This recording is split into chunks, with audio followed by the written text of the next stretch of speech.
मूल निवासी है, यहाँ का जो स्थानीय निवासी है, वो दर दर भटक रहा है, वो पलायन, वो बेरोजगारी के लिए आंदोलन कर रहा है, उसके एग्जाम्स यहाँ पे लीक हो रहे हैं।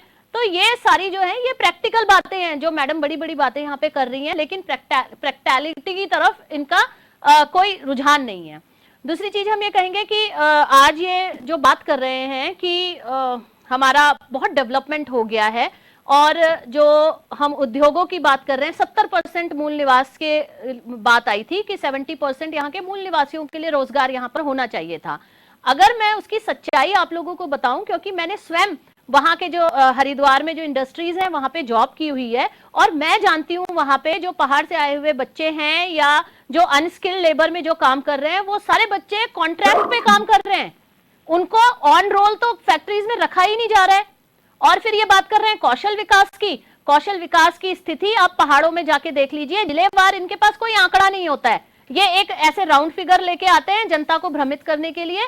आप जिलेवार देखिए कि जहां पे इनके पॉलिटेक्निक्स हैं वहां पे वो ट्रेड ही आपको नहीं मिलेगी जिनकी जरूरत इन इंडस्ट्रीज में है।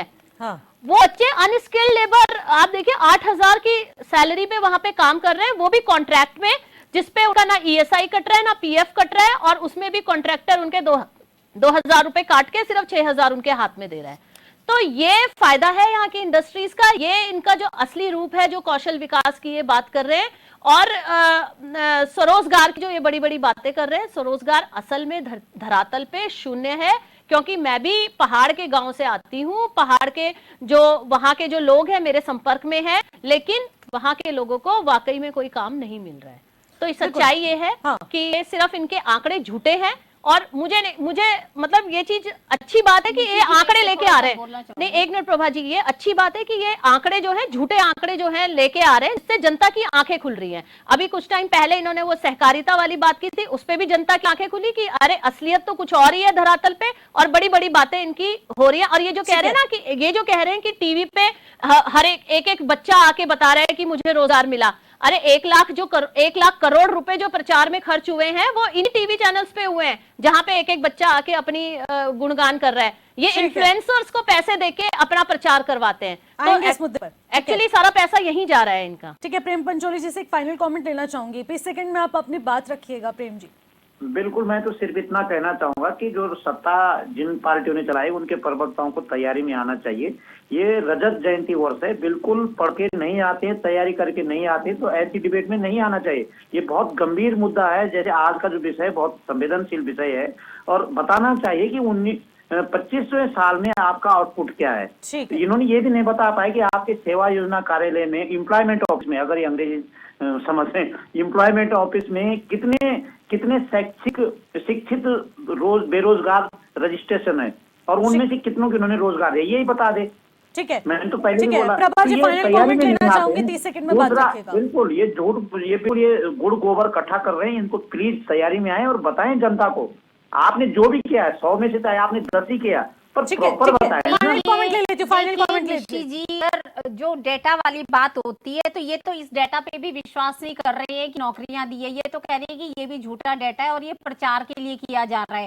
तो अगर वहां पे बच्चे हमारे अपॉइंट हुए, अगर वो बता रहे हैं तो डेटा देने के लिए भी हमने डिबेट पूरी करी। इसमें पंचोली जी को शायद याद नहीं आ रहा है कि हमने एजुकेशन सेक्टर में भी डिबेट करी थी आपके के साथ। सारे स्कूल के डेटा जब हमने आपको दिए थे तो आप कह रहे थे कि ये डेटा तो झूठे हैं, ये जो डेटा सर्वे करवाया जाता है उस पर आपको विश्वास नहीं होता है। हाँ, अगर खराब रिपोर्ट आ जाएगी सरकार के खिलाफ तो आप तुरंत कहेंगे देखिए अभी ये महिला उत्पीड़न का डेटा आ गया, ये बिल्कुल सही डेटा है। तो ये क्या आप लोगों ने लगा रखा है कि अगर सरकार की कोई डेटा की उपलब्धि है तो आप कहेंगे ये बिल्कुल झूठी है, इनका प्रचार है, और अगर तुरंत कोई रिपोर्ट आ जाएगी कि देखिए सरकार कुछ काम नहीं कर रही है तो आप कहेंगे देखिए सरकार के खिलाफ ये हो गया है।